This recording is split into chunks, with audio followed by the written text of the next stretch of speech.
said, I'm currently the Key Account Director for the Northeast at PathFactory. We are a content engagement platform that works primarily with the enterprise segment. I've been selling for the last 20 years within enterprise software for about 10 years. I've been the VP of sales, the head of sales, individual contributor, you name it, I've been it, in software as a service as well as MarTech, with specialties consistently in digital engagement and digital transformation. Wonderful, wonderful. David? Hi, everybody. David Donlin, Chief Revenue Officer of Zuvu. Zuvu is a conversational search platform. We enhance companies' search engines to help provide their customers a better experience when they're trying to find a product or service on their website. Like Mary, I've been in tech for a long time, over 20 years in tech experience, from sales to sales leadership, and really excited to offer some things that we've been doing that's been working really well for us in this climate today. Great. Welcome, David. Welcome, Mary. Let's just get a little bit of a lay of the land for you both at your respective organizations. What are you seeing out there on the buyer side? What's the change of activity on the buyer side, if any? And then high level, because we'll get into the specifics, internally within your organization, what are some of the higher level kind of like changes and agility decision making that's going on? So David, if you want to kick us off. Yeah, absolutely. Thanks, Ross. So just some of the changes. Fortunately for us, we sell to companies that are trying to either sell more product online through their e-com site, or helping maybe through customer service, and if you're looking for a part for something that you've purchased in the past. So we are all about improving the online experience for our customers when they're trying to buy things on the website. So given that since COVID started, online sales are up. This actually is something that we have seen our customers really come to us for understanding how we can not only help them, but it's also led to some really big upselling opportunities for us, which I'll talk a little bit about that. But the thing that's most important is kind of the emotional side. Though that companies are sell online, this is still a very emotional time for folks. So even though that they sell online and we can help them sell more online or provide their customers a better experience, they're still kind of thinking like, well, what do I do? What about my job? Right now, there's a budget freeze. These are all natural reactions at every company. Whenever there's a recession or pandemic, the first thing is, let's look at all our budgets. Let's try to figure out what we need to invest in. And really what we've done is just worked hard and kind of changing our messaging a little bit and start talking about helping people understand the worst thing you could do is do nothing. The worst thing you can do is do nothing. What you need to do is you really need to help your customers get them the best experience. And, you know, when bad things happen, people actually get let go, unfortunately, for doing nothing. So what we're really trying to do is help our customers understand that this is not the time to do nothing. We have to be very sensitive in our messaging, but this is the time to not be doing nothing. And how can we help your customers' customers? And that has really resonated with folks that have kind of just been on the pause button when they're in a little bit of the panic mode right now. How can we help our customers' customers? That's a great insight. Mary, anything to add? What's your team seeing over at PathFactory?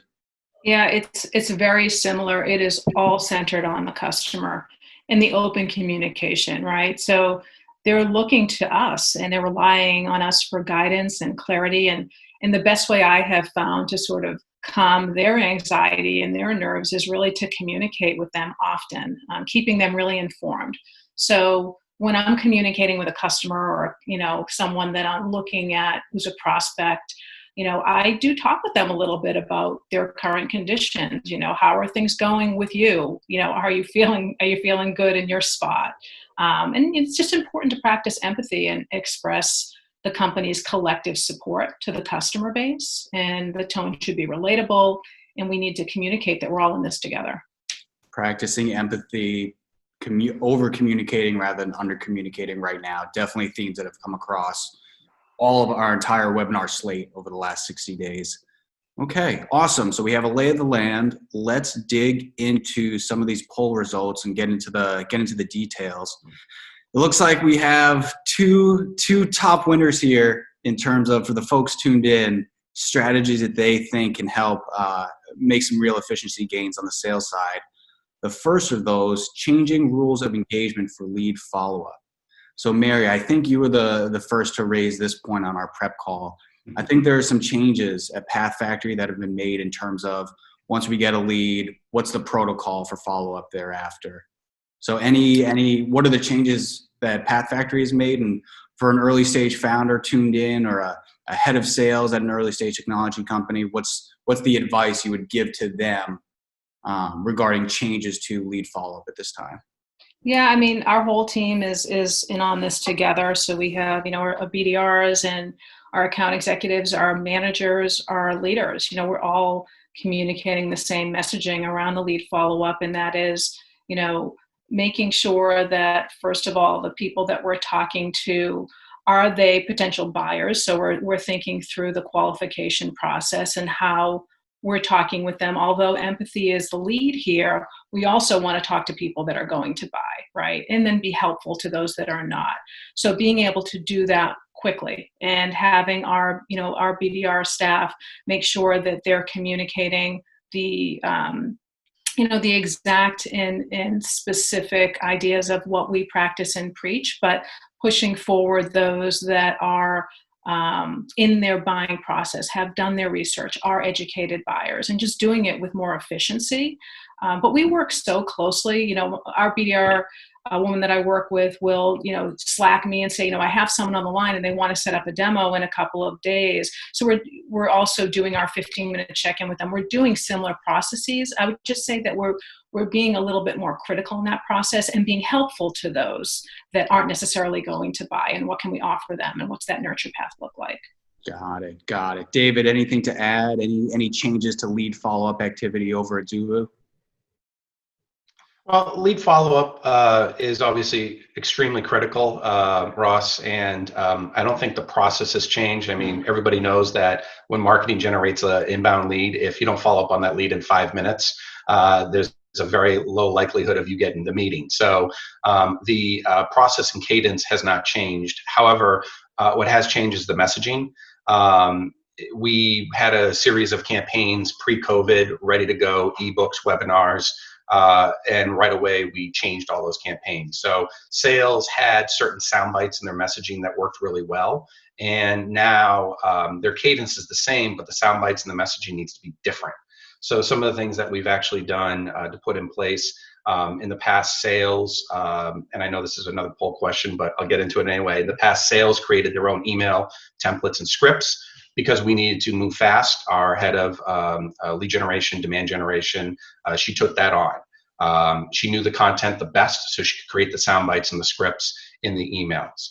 The other thing we're doing is we're making sure that they're actually using those scripts. So every Monday at 11 o'clock from 11 to 11:30, my head of demand gen, her name's Anna Sides, we get on a Zoom. We look at, okay, these are the leads marketing generated last week, last hour, last 2 hours, whatever. Where's the lack of lead follow-up? Are they using the proper scripts and so forth? And then I can kick off my week as I do my coaching, training, development to let people know, make sure and force people are using the right scripts, the right messaging, and the right lead cadence. Got it. So in terms of making efficiency gains within this current climate, not so much about changing the process as is working well, but in this case, the messaging, making sure that the messaging is resonating in the current climate, and therefore you'll make the efficiency gains. You'll improve conversion rates that way, but the process very much the same. Yeah, and just to add to that, Ross, I mean, in the past, I didn't spend as much time looking at lead follow-up data, and I don't want to say we were perfect, but I thought we were pretty good with lead follow-up. But we were all in the office. So there's that buzz and that mystique. Everybody's on the phone. Everyone's typing away, pounding those emails. Now we're all at home.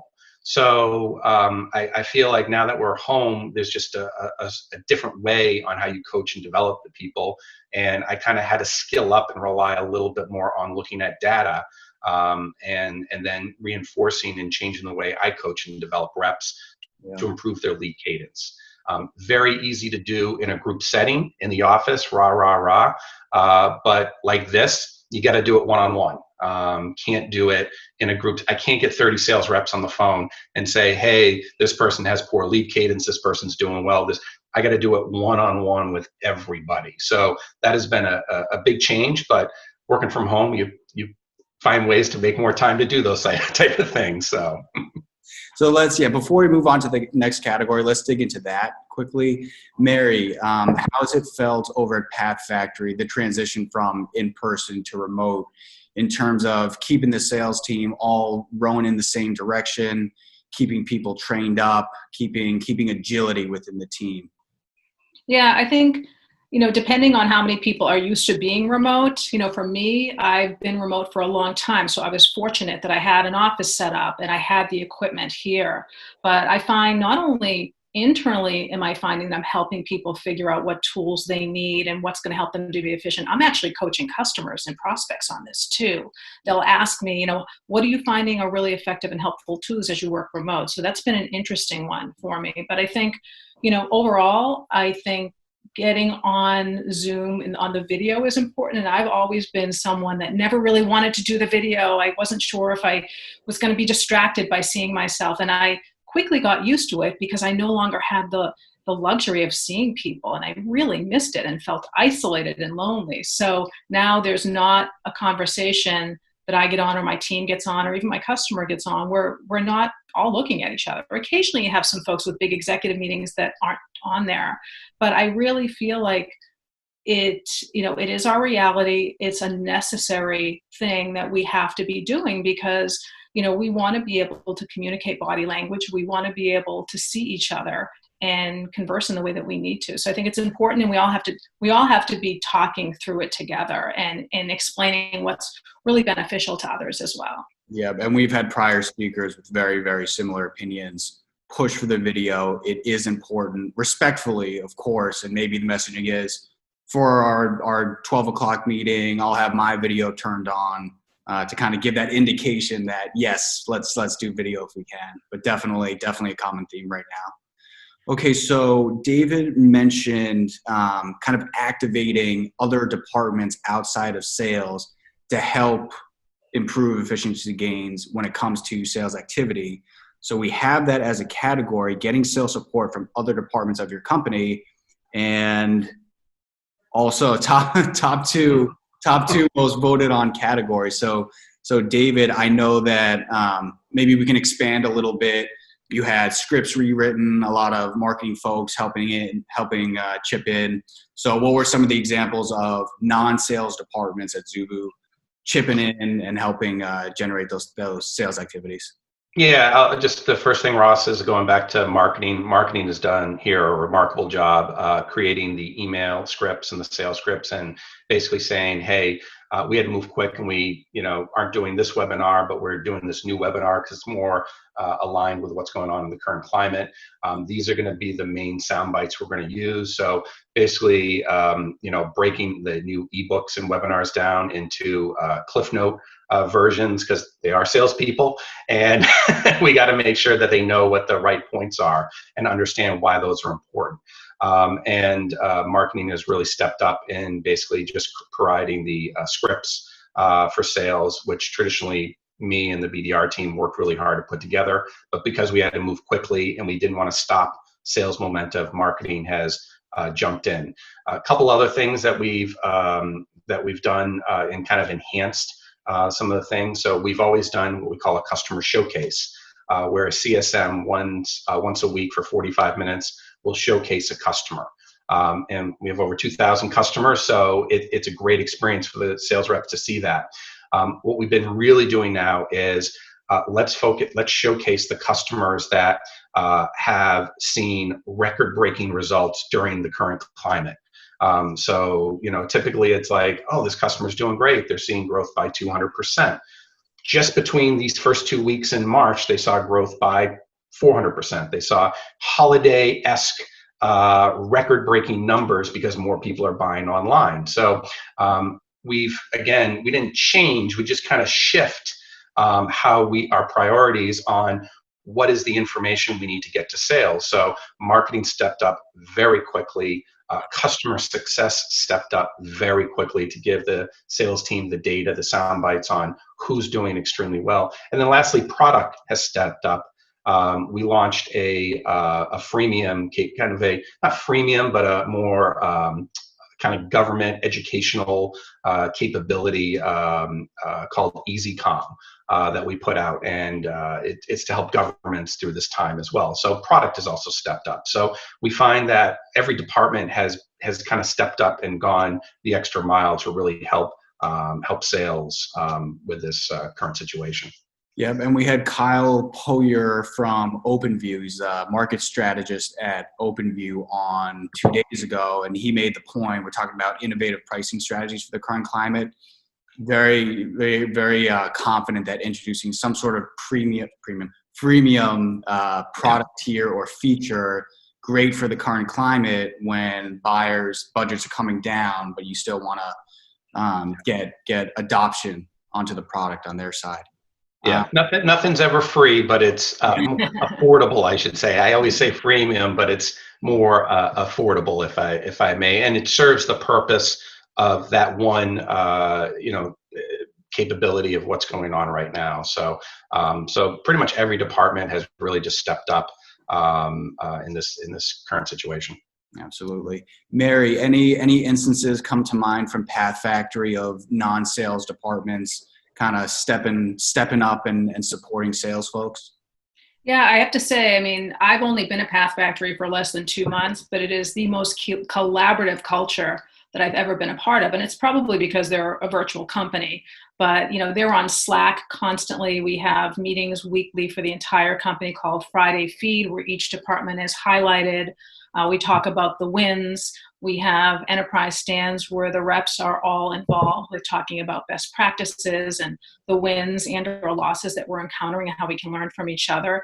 But, there's not a day that I'm not collaborating with every single department because we're hugely involved with the team sell. So, whether our VP is on or I have Helen, our COO, or Deb, our CEO, involved in pushing something forward or just helping me to get more entrenched in, within an organization, everybody is all hands on deck. Great. Good to hear. So before we move on to the next category, for everyone tuned in, quick reminder, if you hover on the bottom toolbar of your screen, there's a Q&A button. If you have any questions for Mary or David, feel free to type them in there and we will raise those. So moving on to the next category, let's try, and this is another, so we had support from non-sales departments and changing kind of rules of engagement for lead follow-up. By far the winners. Next tier down, let's get into changing which KPIs your sales team tracks. And specifically here, the purpose is to make efficiency gains if possible. Automation, strong word. We know that sales cannot be fully automated, or I think we'd have a multi-billion-dollar business on our hands. But for David and Mary, what are some of the ways that you've changed what you measure or how you measure the last 60 days or so? Mary, do you want to go first? Sure. I think, and this might sound strange coming from a salesperson, but I think that we need to, in this current climate, we need to shift away a little bit from the monetary values of tactics and objectives and move really toward measuring humanity for the sake of our customers, if you will, right? So really it's all about being very upfront, very, very honest in our approach. And I think that, prioritizing, different aspects of our KPIs relative to revenue is of course at the forefront, but everything has to be led with customer first. And what can we do to help you in your process in evaluating our solution or our platform? And if that is aligned and if that makes sense, how can we move this forward together? And that to me is almost replacing the KPI, if you will, for the time being. And don't get me wrong, demand will come around and we will be right back into those sales processes of old. But I think today we really need to lead with the human being first. Okay, interesting perspective. So not necessarily swapping in one quantitative measure for another, but focus on the qualitative for a period of time, knowing that that's a sturdier foundation given the current climate. Yes, in support of a customer that is revenue driving for sure. Got it. David, any changes on your side to KPIs and what you guys measure? I mean, going back to just what Mary said in the customer, there's been some new product innovation that we did right away. For example, a lot of our customers sell online home appliances, so dishwashers. But back in the day, if you bought a dishwasher online, they would send someone into your home to install it.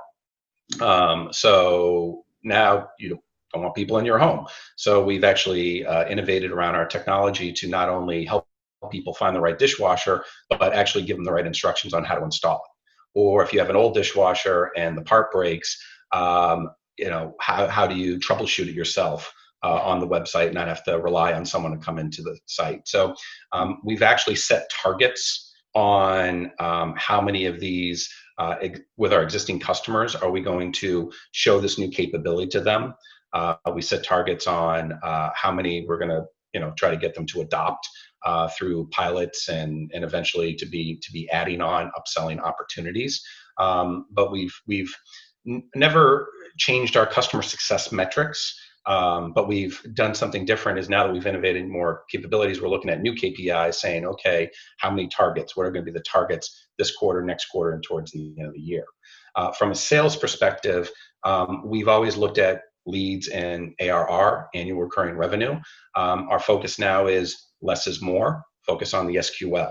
So the measurement has gone away from leads and now it's just focusing on SQLs. We know when we get an SQL, we know exactly what our closing percentage is. We know exactly what the ASP is, average sales price. So the KPIs now that we've shifted right away is it's not about the number of leads, it's number of SQLs. And then that goes into what do we look at?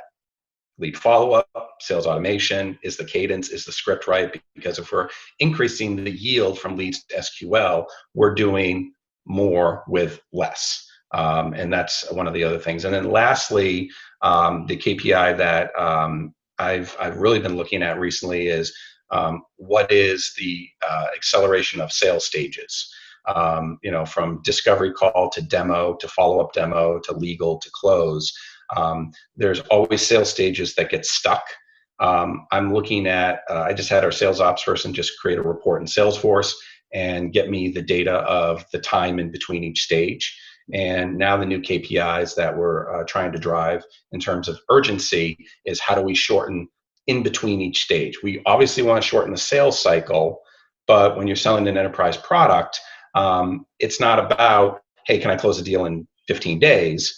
It's not going to take 15 days. It's about how soon can I get from stage 1 to stage 2, stage 3 to stage 4. So we're just looking at those KPIs now because that's going to help solve the overall KPI, which is shortening the sales cycle. Got it. So we had an interesting insight from another speaker on Tuesday, Peter Zotto, general manager at Profitwell. Mm-hmm. And they were seeing that kind of like the marketing generated lead activity, not so much of a change there in the last 60 days relative to pre-crisis, but where they were seeing the change and the headwinds was on the SQL and the kind of like that sales conversion activity thereafter. Yeah. Was that sort of like the reason for the renewed focus on the SQLs, or did that come from a different kind of train of thought? I think where it really came from is being a company that sells predominantly in small and large enterprise. Our best leads actually come from events. So when I go to an event and I meet someone and have coffee with someone and they're the chief digital officer or head of e-com at a company, there's a very high likelihood we're going to get that sale. We were slotted to do a lot of events, and now we're not. So because of that, we said, okay, well, we do generate leads through other campaigns, ebooks, webinars, and so forth, but what is going to be most important, and really it's the focus on SQL. So let's not think about, hey, we did a webinar, it generated 250 leads. It's how many SQLs do we need to get from one webinar? And then we can look at, okay, is the webinar the right focus, right topic area, driving the right persona? And then when we establish that with marketing, then it's with sales, are you doing the appropriate follow-up? So I think the biggest shift from lead to SQL, which made us really just kind of smacked us in the face, is we're not doing events anymore. Yeah. And because of that, and those have been big lead generators for us, we had to change our thinking around what to focus on. That's definitely seeing that across the board. No events. Yeah. I think that comes up on every webinar that we do. Mary, were events part of the lead generation activity at Path Factory, or less event focused over there? Oh, absolutely. And one of the things that we've taken note of is obviously people who are hosting large events, especially enterprises, are needing to go digitally. We actually created an offering called Virtual Experience called VEX, and we pivoted some of our platform and solution toward this offering, and our engineering group really kicked it in to be able to provide this. But I think that as David was talking, I was thinking through this a little bit on the SQLs. I'm finding, someone who's in the trenches and working directly, with the BDR that's transitioning these over. The SQLs that are coming in now are laser focused. They are so concerned about the budget that they have and how they can apply it to what our offering is, that they are so much better educated before they get to me. They have to make decisions quickly, and they're doing it for a variety of reasons in terms of incorporating the content platform. But it's an interesting thing that I was just thinking about as David was talking, that the SQLs that are coming through are just so much more targeted. That's a very interesting insight. So if there's an efficiency gain here to be made for the folks tuned in, perhaps it's for the SQLs that do come into the funnel, that might be a much higher, faster conversion compared to whatever the historical numbers say. So focusing on that might be your best bet for moving some prospects through the funnel very quickly. That's right. Awesome. Okay, let's do another category. We've got retooling strategy for upselling current customers. I forget Mary or David who brought this up on the prep call. But advice here, we had Lily Lyman on from _VC, and she made the point that looking at revenue right now, new business versus upsell or retaining and upselling current customers, that core of retention and upselling is much more vital than the new business, because you're going to have those headwinds coming in. Yeah. So from you both, and maybe David, for you to start, or have you made any changes to kind of like upselling strategies or cadences, and what advice would you give to founders who are probably at a bit earlier stage than a Zubu or Path Factory right now who are tuned in? Yeah, I think my first thing is, again, you can't do nothing. You got to innovate. So everybody has something with their capability or whatever value they provide, that they can provide a little bit more value to their existing customers, what they offer. We've added new products and capabilities right away that we knew that would help with the current climate. So we built those, and then sales and marketing worked together on what are the marketing strategies, what are the KPIs or the targets we want to hit, how many meetings, how many upsells. The other thing is really just messaging. Mary said it best, emphasizing with your customer. We have customers that spend a lot of money with us that are number one, our champion is on furlough right now. So how do you emphasize with them, and how do you say to them, guess what? Doing nothing will get you fired. You will not have a career if you do nothing, which is very hard to say to someone who works at $1 billion organization. So we really have been working tightly with customer success. I have found that I'm doing more calls with customers, more meetings with customer success to talk about each individual customer than I've ever done before. And the strategy is, how do we make sure that our customers are getting more value than they've ever gotten before? And it might be upselling them, or it might just be going back to them and say, hey, have you considered this? Have you considered that? Can we offer you something, whether it's, some comp services or something like that, so we can make you look great in your organization? Because right now, the last thing you need to be doing is nothing and waiting to hear what management is going to say. You need to start doing something so you can be in a great spot. So the conversations have changed, and we're having more conversations and setting more targets and KPIs. Got it. Makes sense. Mary, anything to add? Retention and upselling of current customers? Yeah, this is definitely my sweet spot. And I think that, first of all, when you're dealing with an existing customer, it's always about level setting, right? It's where are we today? How are things going? We have a couple of customers right now at PathFactory that are very, very large renewals that are upcoming in the next month to two. And of course, as a team, we're thinking about, we want to sell the newer portion of this solution. We want to sell the virtual experience platform because it's needed. But we always start with, where are we today? We make sure we perform a health check and or a quarterly business review if that's appropriate and in line with the renewal. And we are showing them the results of what they've been going through, what they've been seeing, where have they been thriving? Have there been any bumps in the road? How have we addressed it? Have we been there to support them? So if that's in a good place, then the conversation naturally goes to, let's talk a little bit about an offering that's up and coming. We're talking about the roadmap in the next 10 to 15 minutes, and we'd like to tell you about what we're launching. So it's naturally going to go that way if you're already in a good position. So always make sure your customer is as happy as possible and thriving and getting value. Got it. And we had a question come in from the audience relating to our previous discussion on leads and types of leads. Has David or Mary's team done anything different to qualify the leads, and in particular, the SQLs that are coming in these new market conditions? Thoughts there? I can tell you the one thing is, so we use Salesforce for CRM, HubSpot for marketing automation. I think in the past, sales reps were spoon-fed leads, and because they were spoon-fed leads, they could pick their best leads and kind of just be on their way. Now that we're really focusing on SQLs, and Salesforce and HubSpot have a lot to offer, my sales team have learned that the best way to be successful is accelerated learning on your own. So I am encouraging them, get into HubSpot, get into Salesforce, nights and weekends, learn it. I'm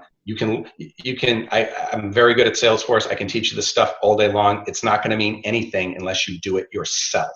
So I think one of the biggest takeaways from working at home and what's been going on is myself, as well as all the sales folks, and I'd say pretty much everybody in our company, they've gone up a level when it comes to skilling up their tech. We've adopted some new technologies and some existing technologies that we never really used before.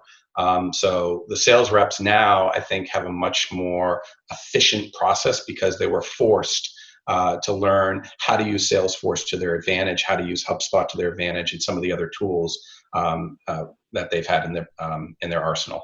That's great. Right to the point of the intention of today's webinar is making efficiency gains and scaling up automation. So sounds like folks are rationing up their tech skills, and that's something that can really make a difference right now. Mary, anything to add? Yeah, I think that's critical. I will say, internally, we are so well supported with our marketing efforts in the way that our prospects are nurtured. That's at the heart of what we do at PathFactory. It's all around nurturing and helping people to consume content along this specific part of their journey. But I think because they're so well nurtured, when they come in, we know exactly where they are in the platform to identify them as a qualified lead. So when the BDR is asking those questions, they've already been answered through their nurture. We've already seen what they've been up to. So it's a very simple and straightforward conversation as an SQL moving forward to the account executive. Makes sense. And we had another question come in. Interesting point on accelerating time between sales stages. How are you trying to identify the tipping point that helps reps move to the next stage? So I think, David, that was a point that you brought up. Yeah. So kind of answer the question a little differently. Once I knew that I had to look better at in between sales stages, we've actually made a game of it. So we're actually doing a contest this quarter on moving deals through the sales stages. And the winner of the contest is going to get a hefty sum of money. We put together a huge point system where you move something from stage 1 to stage 2, you get X number of points, stage 2 to stage 3, and then obviously close one deal. So a little different game than, hey, whoever drives the most ARR this month gets a big check. We're focusing solely on sales stages. So that has really helped to kind of identify where the gaps are. Because I send out the sales leadership board once or twice a week. And then when it's close to the end of the month, I send it out every day. And in there is where you are ARR based, where you are SQLs, the number of SQLs that you converted from the marketing leads, and then the point system.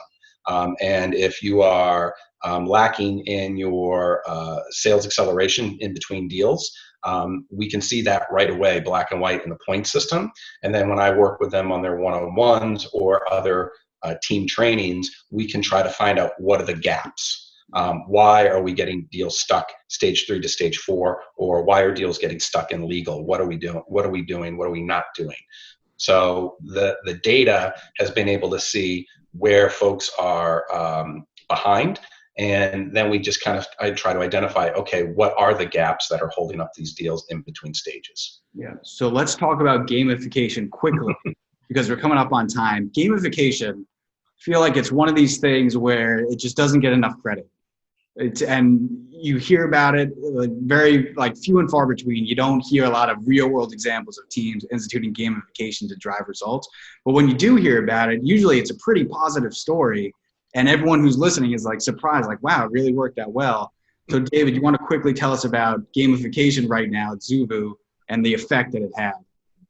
Yeah, so Mary and I both worked at HubSpot, by the way, for a long time, and they were the kings of gamification. I mean, we did a contest every month.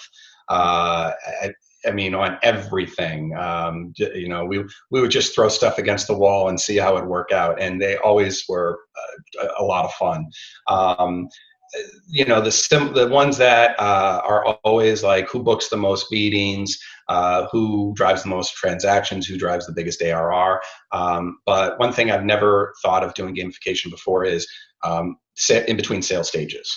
We've seen, I've seen an interesting reaction on this type of contest that I haven't seen before. I felt like it's even been a little bit more competitive. We have a very healthy competitive culture here at Zuvu, but I've seen a different type of competition among reps. Again, healthy competition, but I've seen a different type of competition among reps where reps, I'll send out the leadership board and they'll say, hey, wait a minute, Dave, my score should be higher because I just moved this from post follow-up demo into legal. And I'll pull up Salesforce. I said, well, yeah, you did that 5 minutes ago. I didn't refresh it yet. So I'm seeing a different type of competitiveness, more urgency, reactive competitiveness, where I would send out the leadership board and it's yeah, everybody, whoever drives the most transactions this week gets a $100 Amazon gift card. Yeah, some people got excited and they jumped on that and worked the extra effort, but I'm seeing a different level of that. And the best part is it's solving something that we've been challenged in, and that's trying to get our sales cycles a little bit shorter, trying to drive urgency, etc. So it's been a lot of fun, and we'll see how it turns out at the end of the quarter. Great. Mary, any color to add on the qualification point, accelerating between stages, or gamification? Any prior experiences there? Actually, I really liked what David talked about with possibly, gamifying between stages. That's interesting. We all have processes and documentation that we have to follow to get to a certain stage. And we actually have a really interesting way to go about it in our one-on-ones. We have revenue operations present, and he asks us questions about why we pushed it into the next stage, holding everyone very accountable.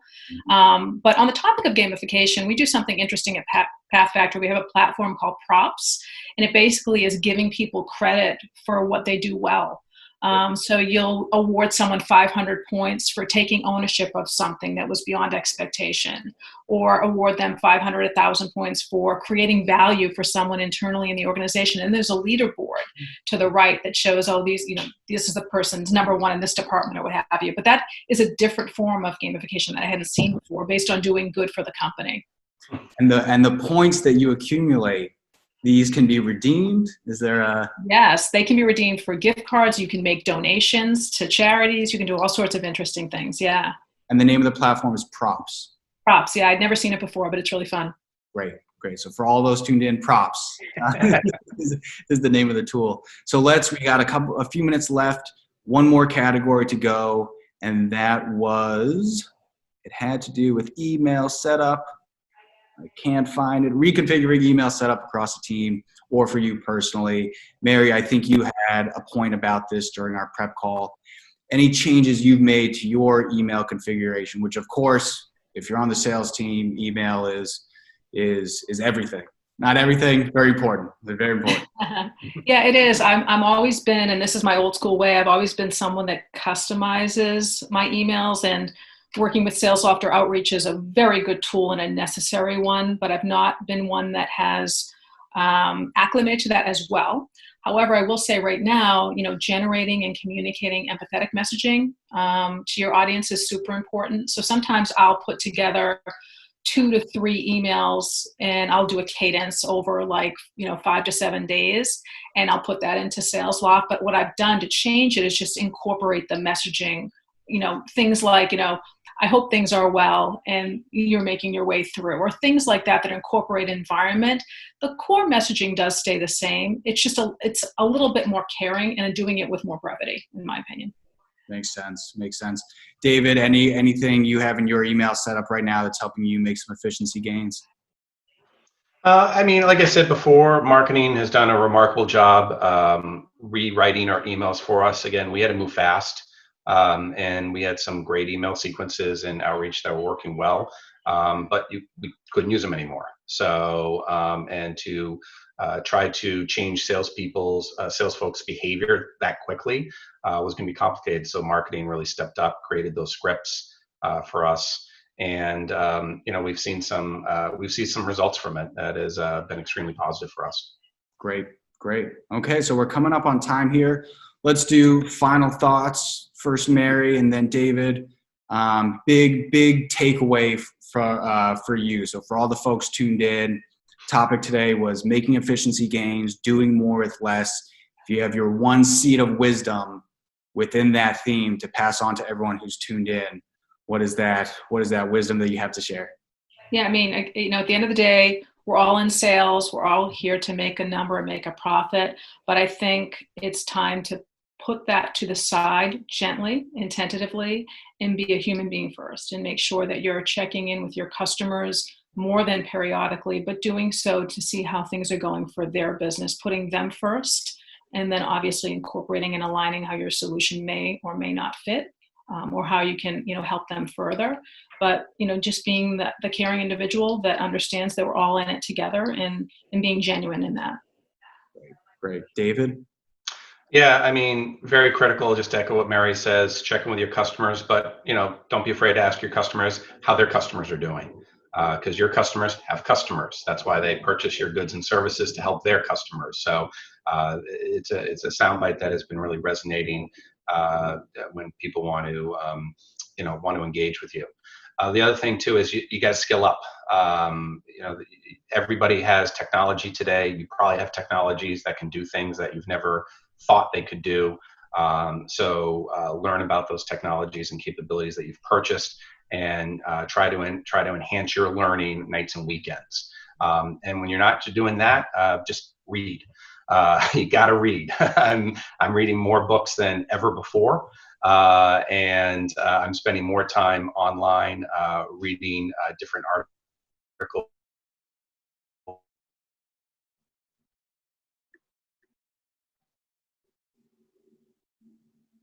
Really remarkable stuff. He just put out his book recommendation, so I'm really excited to do that. But now's the time to really learn at an accelerated level. Take the time to read more, take the time to really understand what's going on in your industry. And again, echoing Mary, really understand how you can help your customer and your customer's customers. That's great. Great final insights from Mary. Let's not forget the human component right now. That will very likely serve as a better foundation given everything that's going on in the current climate.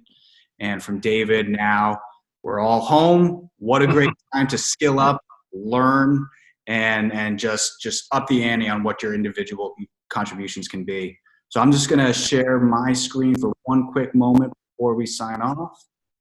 So for everyone who's tuned in, we have slowness, apologies. Oh, share. Sorry for everyone who's tuned in. Present. There we go. So for everyone who's tuned in, feel free to take a screenshot of this slide. It's a little bit busy, but coming up next week on Tuesday, we have how to pass VC due diligence without meeting in person. Obviously, the in-person meetings, really important for building trust between an investor and a prospective portfolio founder. So on the VC side, you kind of have a ratcheting up of due diligence processes. So we'll have Olivia Liu from General Catalyst and Gaurav Tuli from F Prime Capital talking about what's changing on their side when it comes to due diligence and what their advice is to founders on how they can respond and get through that kind of shifted due diligence process successfully. And then on Thursday, Venture Lane in partnership with Bostino_VC, Techstars Boston, and First Republic Bank. We've been running a recession readiness survey for seed and Series A software startups in Boston, collecting economic impact metrics from the last 60 days, as well as kind of crowdsourcing tips from all these founders for reversing the growth curve and getting back to those pre-crisis trajectories. So we'll have key findings from that survey on Thursday, speakers to be announced because we're going to be sourcing speakers who can speak to what we find in that data specifically. So that's it for coming up from Venture Lane. Mary, David, thank you so much for making time for today. Packed full of very, very useful insights and tactics. And for everyone tuned in, we will see you next week. Thanks, everyone. Thanks, everybody. Thank Ross. you. Thanks, Bye-bye. Mary. Take care. Bye.